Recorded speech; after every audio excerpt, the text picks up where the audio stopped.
नमस्कार, मैं अनीशा दीक्षित आप सभी का स्वागत करती हूं हमारे इस खास शो में। मिर्गी ये एक न्यूरोलॉजिकल बीमारी है जो आपके दिमाग को प्रभावित करती है। इसमें दिमाग की गतिविधि असामान्य हो जाती है और व्यक्ति को दौरे पड़ते हैं। इसकी पुष्टि तब तक नहीं होती जब तक किसी व्यक्ति को 2-3 बार दौरे नहीं आ जाते। इससे क्या क्या साइड इफेक्ट्स होते हैं, मिर्गी कैसे शरीर के अंगों को प्रभावित करती है और सबसे जरूरी है इसका इलाज कैसे संभव है, इसी पर आज हम बात करेंगे डॉक्टर हरप्रीत सिंह मान, senior consultant and director of neurology department, Fortis hospital, Mohali, Punjab. Sir, आपका बहुत बहुत स्वागत है हमारे इस खास शो में। डॉक्टर, मेरा सबसे पहला सवाल आपसे है, मिर्गी क्या होती है? देखिए, सीजर क्या होता है? सीजर वो होता है जब एक पेशेंट के कुछ ग्रुप ऑफ न्यूरॉन्स जो ब्रेन के सेल्स होते हैं उनका एक्सेसिव इलेक्ट्रिकल डिस्चार्ज हो जाए। So seizure is basically a hypersynchronous excessive discharge of a group of cells called neurons in the brain. So that is seizure. अगर किसी मरीज को 2 या 2 से अधिक अनप्रोवोक्ड सीजर्स हैं उसको एपिलेप्सी बोलते हैं। So दोनों एक तरह से कनेक्टेड डिसऑर्डर्स हैं। Approximately 20% of the people can have a seizure in their lifetime, whereas epilepsy की प्रेवलेंस जो है बहुत कम है। Approximately 1 to 1.5% of the population has epilepsy. तो जिस मरीज को एपिलेप्सी की बीमारी है उसको एक या एक से अधिक अनप्रोवोक्ड सीजर आए 24 घंटे अपार्ट, उसको एपिलेप्सी बोलते हैं। सीजर बहुत बार हो जाता है, जैसे कि हमने देखा होगा बच्चे को बुखार आया तो उसको सीजर होगा। That is not called epilepsy, that is just a seizure. अगर पेशेंट का शुगर कम हो गया उसको सीजर हो सकता है। अगर ट्रॉमा हो गया, कोई रोड साइड एक्सीडेंट हो गया, उसको सीजर हो सकता है। पेशेंट को स्ट्रोक हो गया, उसको सीजर हो सकता है। But that does not warrant the diagnosis of epilepsy. Epilepsy तभी बोलते हैं अगर किसी मरीज को 1, 2 या 2 से अधिक सीजर आते हैं तो ही उसको एपिलेप्सी बोलते हैं। मिर्गी के कारण क्या होते हैं, ये भी आप हमारे दर्शकों को बताएं। देखिए, एपिलेप्सी ब्रेन की 4th कॉमन डिसऑर्डर है। It's a 4th common neurological disorder and approximately दुनिया में 50 मिलियन से ऊपर लोगों को एपिलेप्सी है। इसमें से approximately 12 to 15 million people reside in India. So हमारे देश में 12 से 15 मिलियन लोग हैं जिनको एपिलेप्सी है। So it's a common disorder and epilepsy 30 to 40% patients में इडियोपैथिक होती है, मीन्स जेनेटिक होती है, जिसका कारण नहीं मिलता। हम पिन पॉइंट नहीं कर सकते कि पेशेंट को एपिलेप्सी क्यों हो रही है। एपिलेप्सी जन्म से लेके हमारे through out the life time epilepsy हो सकती है। एपिलेप्सी के कारण भी डिफर करते हैं depending on the age of the patient. अगर बच्चे के जन्म के बाद की बात करें, न्यूनेटल एज ग्रुप, उस टाइम पे एपिलेप्सी कॉमनली होती है। अगर पेशेंट को शुगर की कमी हो जाए, हाइपोकैल्सीमिया हो जाए, कैल्शियम की कमी हो जाए, ब्रेन को ऑक्सीजन की कमी हो जाए जिसको हाइपोक्सिक एन्सेफेलोपैथी बोलते हैं, या बच्चे के अंदर ब्रेन के अंदर ICH हो जाए, इंट्राक्रैनियल हेमरेज हो जाए, उस कारण पेशेंट को एपिलेप्सी हो सकती है। वो बच्चों में होता है। जैसे जैसे ग्रो करते हैं बच्चा, तो चाइल्डहुड एज ग्रुप में एंड एडल्ट एज ग्रुप में कॉमनली एपिलेप्टिक पेशेंट्स होते हैं। वो उनको इडियोपैथिक एपिलेप्सी होती है जिसमें कि स्पेसिफिक कारण नहीं मिलता है as to why the patient got epilepsy and these are presumed to be of genetic origin. And in cases में जो हम स्कैन या टेस्ट करते हैं, सारे टेस्ट नॉर्मल आते हैं। जब पेशेंट एल्डरली एज ग्रुप का हो जाता है तो एपिलेप्सी के कारण चेंज हो जाते हैं। तो कॉमनली एपिलेप्सी एल्डरली पॉपुलेशन में जब होती है वो इधर समथिंग लाइक ब्रेन ट्यूमर हो जाए, उसके कारण सीजर आ सकते हैं, पेशेंट को एपिलेप्सी हो सकती है। या पेशेंट को पुराना स्ट्रोक हुआ है या कोई इंजरी, हेड इंजरी हुई है, उसके कारण ब्रेन में स्कार बन गया है, उसको स्कार एपिलेप्सी बोलते हैं, उसके कारण हो सकती है। कुछ पेशेंट्स जिनको अल्जाइमर है, अप्रॉक्सीमेटली 5%, इनको भी एपिलेप्सी या सीजर आ सकते हैं। सो कारण जो है एपिलेप्सी के वो वेरी करते हैं from age group of the patient. Younger age group में कारण कुछ और हैं, एडल्ट ग्रुप में कॉमनली इडियोपैथिक एपिलेप्सी होती है एंड एल्डरली एज ग्रुप में कारण जो है वो डिफर करते हैं। And approximately 40 to 50% of the patients can have idiopathic epilepsy जिसमें कारण नहीं मिलता है, एग्जैक्ट पिन पॉइंट नहीं कर सकते हैं कि पेशेंट को एपिलेप्सी क्यों हुई है। मिर्गी से कैसे उबरा जा सकता है, ये आप हमारे दर्शकों को बताइए। देखिए, एपिलेप्सी पहली बात तो अगर लक्षण हम रिकॉग्नाइज करते हैं इसके एपिलेप्सी के और इसका प्रॉपर इलाज करें तो अप्रॉक्सीमेटली 70% ऑफ द जो पॉपुलेशन है जिनको एपिलेप्सी है उनको हम 1 या 1 से अधिक दवाई देने से एपिलेप्सी का ट्रीटमेंट कर सकते हैं, जिसमें पेशेंट एक एक्टिव लाइफ जी सकता है और patient can go into remission for epilepsy. So अगर प्रॉपर ट्रीटमेंट किया जाए तो डेफिनेटली एपिलेप्सी का इलाज है। एपिलेप्सी का पेशेंट एक अच्छी ज़िंदगी जी सकता है अगर प्रॉपर ट्रीटमेंट लिया जाए तो। मिर्गी के सिम्टम्स क्या क्या होते हैं और इसको पहचाने कैसे, ये बताएं। देखिए, जैसे कि हमने पहले डिस्कस किया, एक चीज होती है सीजर। सीजर मीन्स ब्रेन के न्यूरॉन्स का एक्सेसिव डिस्चार्ज होना, दैट इज कॉल्ड सीजर। 2 या 2 से ज़्यादा सीजर आए तो उसको एपिलेप्सी बोलते हैं। और एपिलेप्सी 2 तरह से हो सकती है, या सीजर 2 तरह से हो सकता है, दैट इज कन्वल्सिव या नॉन कन्वल्सिव।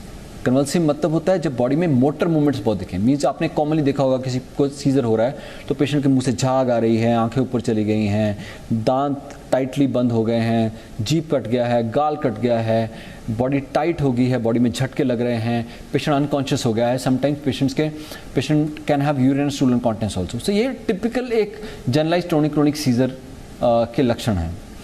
पर ये टिपिकल लक्षण हर पेशेंट में नहीं मिलते हैं।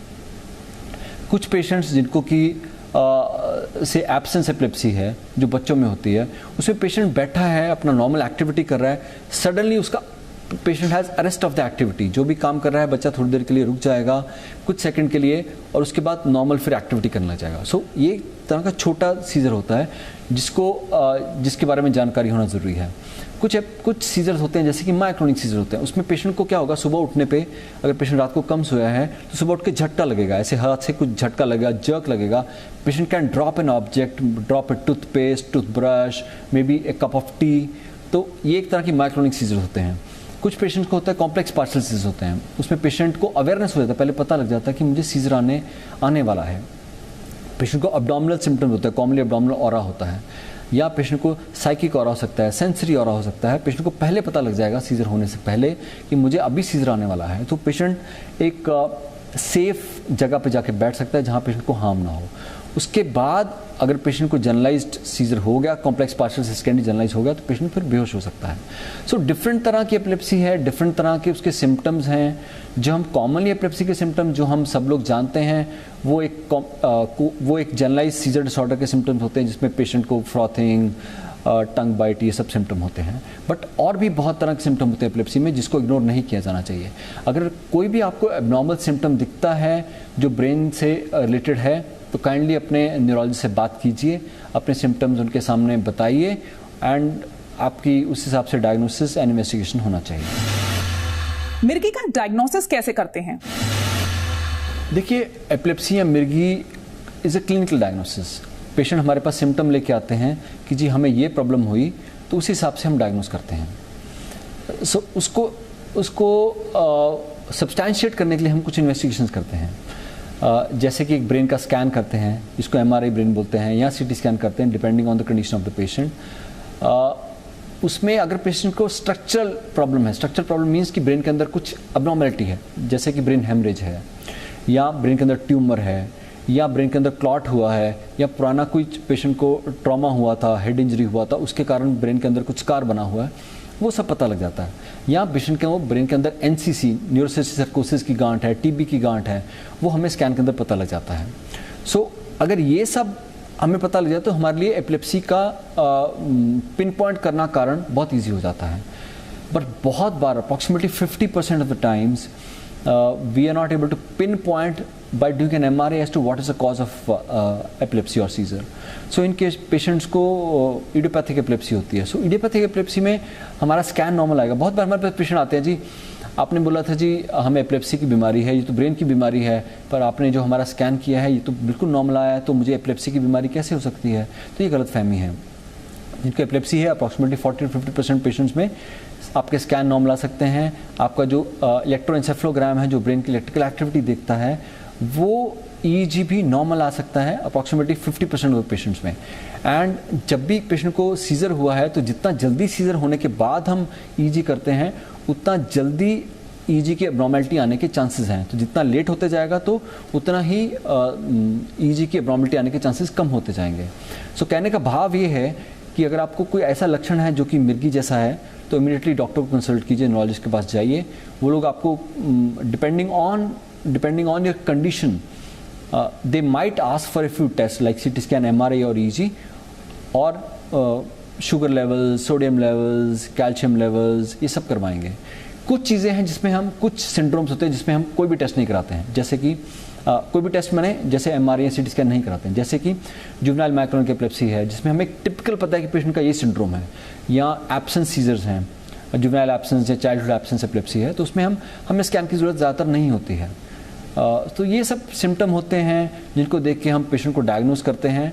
पर प्रेडोमिनेंट एपिलेप्सी का जो डायग्नोसिस है वो it's a clinical diagnosis, and कुछ केसेस में रेयरली जिसमें हम सस्पेक्ट करते हैं कि ऑटोइम्यून कॉज हो सकता है या ब्रेन के अंदर इन्फेक्शन हो सकता है, उस केस में हम एक लंबर पंक्चर नाम का टेस्ट होता है जिसमें पीठ में से पानी निकाल के हम टेस्ट करते हैं कि ब्रेन के अंदर कोई इन्फेक्शन है कि नहीं है, वो करवाते हैं।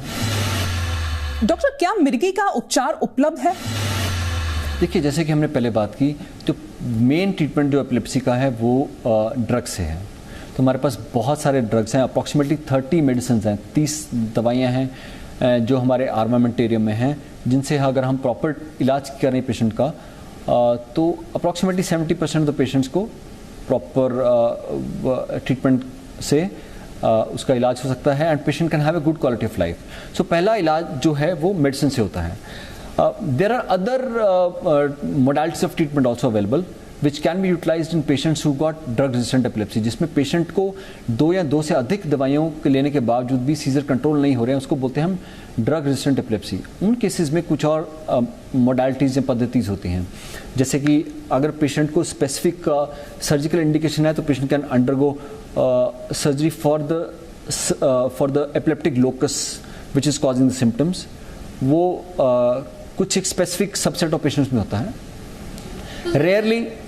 रेयरली कुछ पेशेंट्स में there are other modalities of treatment also, जैसे कि कीटोजेनिक डाइट, एटकिंस डाइट होती है, वो स्पेसिफिक डाइट प्रिस्क्राइब करते हैं, उससे सीजर होने के चांसेस कम हो जाते हैं।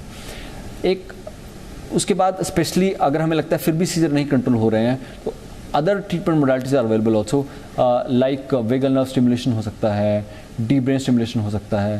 सो these are certain other modalities which are there for the patients. But predominantly अगर आप मिर्गी की दवाइयाँ प्रॉपरली खाएं तो 70% ऑफ द पेशेंट्स अच्छी क्वालिटी ऑफ लाइफ जी सकते हैं और अपनी ज़िंदगी बिना किसी दिक्कत से गुजार सकते हैं। मिर्गी के मरीज की किस तरह से देखभाल करनी चाहिए, इस पर आप क्या सलाह देना चाहेंगे? देखिए, अगर पेशेंट को मिर्गी हो रही है, आपके सामने पेशेंट को सीजर हुआ है, तो उसमें एक चीज़ ध्यान रखने वाली सबसे पहले कि पैनिक नहीं करना है। Don't panic, it's okay if he is having a seizure, there are ways to control the seizure. सबसे पहले तो पेशेंट को एक साइड पे दिलवा दीजिए, इधर राइट और लेफ्ट में टर्न कर दीजिए, पेशेंट सीधा ना लेटा हो। सीधा लेटता है तो पेशेंट को एस्पिरेशन होने के चांसेस बढ़ जाते हैं। पेशेंट एक साइड पे होंगे तो अपनी सिक्रीशंस को अंदर ले जाके एस्पिरेशन होने के चांसेस बहुत कम हो जाते हैं। तो सबसे पहला काम है कि पेशेंट को एक साइड पे दिला दीजिए, इधर राइट और लेफ्ट साइड, एंड पेशेंट ताकि एस्पिरेट ना करे। पेशेंट के सर के नीचे छोटा सा कुशन या पिलो दे दीजिए ताकि पेशेंट का हेड कंफर्टेबल रहे। And don't try to hold the patient. Patient को अगर झटके लग रहे हैं या सीजर आ रहा है तो उसको पेशेंट को पकड़ने की कोशिश मत कीजिए। हमने कई बार देखा है कि जब रिलेटिव्स उसको ज़ोर से पकड़ने की कोशिश करते हैं तो sometimes patients even have fractures of the bones. So उसको पकड़ने की कोशिश मत कीजिए।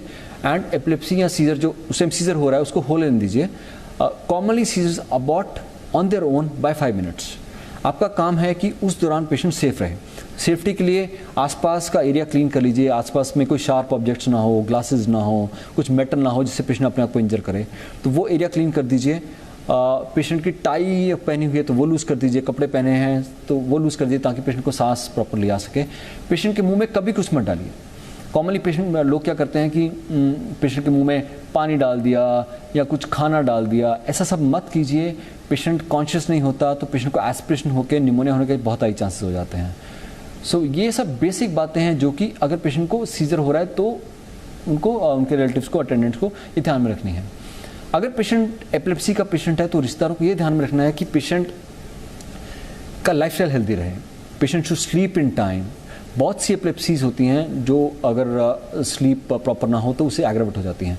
जैसे कि जेएमई के पेशेंट, जुवेनाइल माइक्रोनिक एपिलेप्सी होती है, उसके पेशेंट्स बहुत बार हमारे पास आते हैं after late night party, because jerks they increase and seizures have more chances, more propensity of coming if the patient has sleep deprivation. So सोना आपको टाइम से है, एक स्लीप हैबिट होना चाहिए, टाइम से सोइए, टाइम से उठिए, रात को कम से कम 7 से 8 घंटे की एडिक्वेट रेस्टफुल स्लीप होनी चाहिए, तो पेशेंट को सीजर आने के चांसेस कम हो जाएंगे। तो अटेंडेंट्स को ध्यान रखना है कि पेशेंट लेट नाइट ना करे, बहुत ज़्यादा आपका स्क्रीन टाइम, गैजेट टाइम नहीं होना चाहिए। अगर आपका गैजेट का काम है तो make sure that you take rest after say half an hour, take rest for 3 to 4 minutes, then come back and do your work and take frequent breaks and make sure कि आपसे computer का distance थोड़ा दूर maintain रहे। Patient को alcohol intake नहीं होना चाहिए, पेशेंट स्मोकिंग ड्रग एब्यूज़ कुछ ना करे, पेशेंट अपनी दवाइयाँ टाइम से खाए, और सबसे इम्पॉर्टेंट बात है कि दवाई को मिस ना किया जाए, अपने आप से सेल्फ मेडिकेशन ना किया जाए, सेल्फ ट्रीटमेंट ना किया जाए, और अपनी मर्जी से दवाइयों को ऑल्टर ना किया जाए। तो ये मेरी सलाह है जो अटेंडेंट्स पेशेंट का ध्यान रख रहे हैं कि they need to be patient with the patient and they just have to understand कि वो पेशेंट एक बीमारी के थ्रू जा रहा है, एक ब्रेन की दिक्कत है उसको, उसके थ्रू जा रहा है, उसकी तरफ बड़ी सिंपैथी और एम्पैथी का एटीट्यूड रखिए, और उसको अपने ही एक फैमिली का पार्ट की तरह समझ के ट्रीट कीजिए, उसको स्टिग्मेटाइज मत कीजिए, उसको अपने से दूर मत कीजिए। These patients require tender loving care along with the medication also. Doctor, क्या टेंशन और स्ट्रेस में एपिलेप्सी हो सकती है? देखिए, स्ट्रेस या टेंशन से सब तरह के न्यूरोलॉजिकल डिसऑर्डर्स एग्रावेट हो जाते हैं, बट स्ट्रेस या टेंशन ओनली सीजर का कारण नहीं होता है। अगर पेशेंट को स्ट्रेस टेंशन है, पेशेंट कम सो रहा है, एंग्शियस है, पेशेंट ड्रग अब्यूज़ कर रहा है, लेट नाइट्स कर रहा है बिकॉज ऑफ स्ट्रेस एंग्जाइटी, तो उसको सीजर होने के चांसेस बढ़ जाते हैं। But by itself just stress does not cause epileptic seizures. जो स्ट्रेस या टेंशन होता है उससे साइकोजेनिक नॉन एपिलेप्टिक सीजर्स हो सकते हैं। सो ये होते हैं सीजर जो सीजर जैसे लगते हैं बट एक्चुअली एपिलेप्टिक सीजर नहीं होते हैं। ये पेशेंट जो स्ट्रेस में रहते हैं उनको हमने बहुत बार देखा है, young ladies who got marital discord, patients who are under tremendous stress, या जिस भी तरह के टेंशन में रहते हैं पेशेंट, तो उसमें कई बार they come with these type of symptoms, जो सिम्टम्स देखने में तो एपिलेप्सी जैसे लगते हैं बट एक्चुअली एपिलेप्सी नहीं होती, वो stress induced epilepsy like symptoms होते हैं। तो वो आपके डॉक्टर आपको डायग्नोस कर पाएंगे। क्या एपिलेप्सी के लिए जिंदगी भर दवाइयां या इलाज लेना पड़ता है? देखिए, ये भी एक तरह से गलत धारणा है। एपिलेप्सी की ट्रीटमेंट अगर स्टार्ट हो गया तो ऐसा नहीं है कि एपिलेप्सी की दवाई आपको उम्र भर खानी पड़ेगी। ज़्यादातर सिंड्रोम्स में एपिलेप्सी की दवाई हम 3 से 5 साल के अंदर बंद कर सकते हैं, बट अगेन वो डिपेंड करता है बहुत सारे वेरिएबल्स पे, जैसे कि पेशेंट को कौन सी तरह की एपिलेप्सी है। अगर तो कोई एक सिंड्रोमिक एपिलेप्सी है, लाइक जुवेनाइल एब्सेंस एपिलेप्सी है, चाइल्डहुड एब्सेंस एपिलेप्सी है, तो इन सब चीज़ों में दवाइयाँ बहुत जल्दी बंद हो जाती हैं after a certain age, 12 to 15 years of age, or after being in remission for epilepsy for certain time period like 3 to 5 years, then we can stop the medications. कुछ सिंड्रोम्स होते हैं जैसे कि JME होता है, जैसे कॉमन सिंड्रोम होता है जो एडल्टहुड में, चाइल्डहुड में एपिलेप्सी होती है, उसमें treatment has to taken for long time, sometimes up to the age of 40 years और sometimes life long also.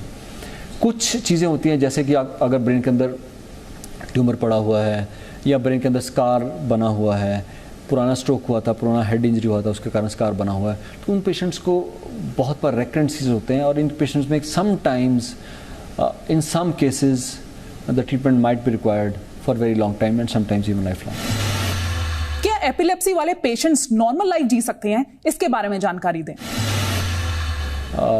Epilepsy के पेशेंट बिल्कुल एक नॉर्मल ज़िंदगी जी सकते हैं।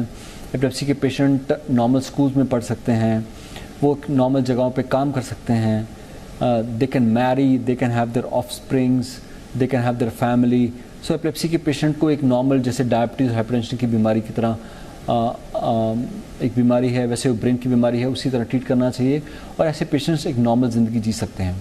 कुछ ऑक्यूपेशंस हैं जो हम अवॉइड करते हैं पेशेंट्स जिनको एपिलेप्सी है, जैसे कि हैवी मशीनरी पे काम करना या ऐसी जगह पे काम करना जहाँ पे लाइफ को खतरा हो सकता है, जैसे कि पब्लिक ट्रांसपोर्ट चलाना, पायलट बनना, या ऐसे जॉब में जहाँ पे उनको लेट नाइट्स जागना पड़ता है। ऐसे केसेस, ऐसी चीज़ें, ऐसे ऑक्यूपेशन उनको अवॉइड करनी चाहिए, but otherwise by and large they can live a normal healthy life just like all of us. They can have normal married life, they can have their families, they can enjoy their life like the way the rest of us do. मेरा आखिरी सवाल doctor आपसे, इस epilepsy day पर आप हमारे दर्शकों को क्या मैसेज देना चाहते हैं? मैं ये मैसेज देना चाहूँगा जी कि एपिलेप्सी एक ब्रेन की बीमारी है, और इसके पेशेंट्स को उसी तरीके से ट्रीट करना चाहिए जैसे हम बाकी बीमारियों के पेशेंट्स को ट्रीट करते हैं। उनके साथ कोई भेदभाव का, कोई भी ऐसा भेदभाव वाला व्यवहार नहीं होना चाहिए। उनको प्रॉपर मेडिकल ट्रीटमेंट दिलाना चाहिए। बहुत कॉमन इशू ये है कि लोग सोचते हैं कि एपिलेप्सी जो है ऊपर की बीमारी है, भूत प्रेत की बीमारी है, तो बहुत बार लोग डॉक्टर के पास नहीं आते, न्यूरोलॉजिस्ट के पास नहीं आते, अपना इलाज नहीं करवाते। और बहुत सी गलतफहमियां हैं, जैसे कि आप लोगों ने बहुत कॉमन सुना होगा NCC जो न्यूरोसिस्टिक सर्कोसिस है, जो which is the most common cause of epilepsy in our country, उसमें बहुत बार लोग इधर उधर जाते रहते हैं कि ब्रेन से कीड़ा निकलवा लेते हैं, दवाइयाँ फिर बंद कर देते हैं, फिर हमारे पास आते हैं again with breakthrough seizures. So ऐसा कुछ नहीं होता है। आपको ऐसी थेरेपीज़ या ऐसे लोगों की बहकावे में नहीं आना चाहिए कि आपकी बीमारी एक दिन में फिक्स हो जाएगी, एक कुछ ऐसा मैजिकल इलाज हो जाएगा, ऐसा कुछ नहीं होता है। आपको न्यूरोलॉजिस्ट के पास जाना है, अपना प्रॉपर इलाज करवाना है, प्रॉपर डायग्नोसिस होना चाहिए, इन्वेस्टिगेशन होना चाहिए और प्रॉपर मेडिकेशन खाना चाहिए जैसे कि आपके डॉक्टर ने आपको एडवाइस किया है। और कभी भी सेल्फ मेडिकेशन मत कीजिए। आपको दवाई दिया गया है तो kindly consult your doctor in case you have any problems in tolerating the medication या साइड इफेक्ट्स हो रहे हैं तो डॉक्टर से अपने मिलिए, उनसे अपनी बात कीजिए, तो दवाई को चेंज कर सकते हैं। अभी हमारे पास बहुत सारी दवाइयाँ हैं, अप्रॉक्सीमेटली 30 दवाइयाँ मेडिसिन हैं जिससे हम पेशेंट को ट्रीट कर सकते हैं। तो एपिलेप्सी एक ट्रीटेबल कंडीशन है।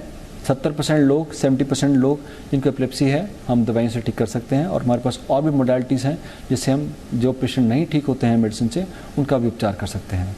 तो काइंडली एपिलेप्सी के पेशेंट को डॉक्टर के पास लेके जाइए और उनका प्रॉपर इलाज करवाइए। थैंक यू डॉक्टर, आपका इन अहम जानकारियों के लिए बहुत बहुत धन्यवाद।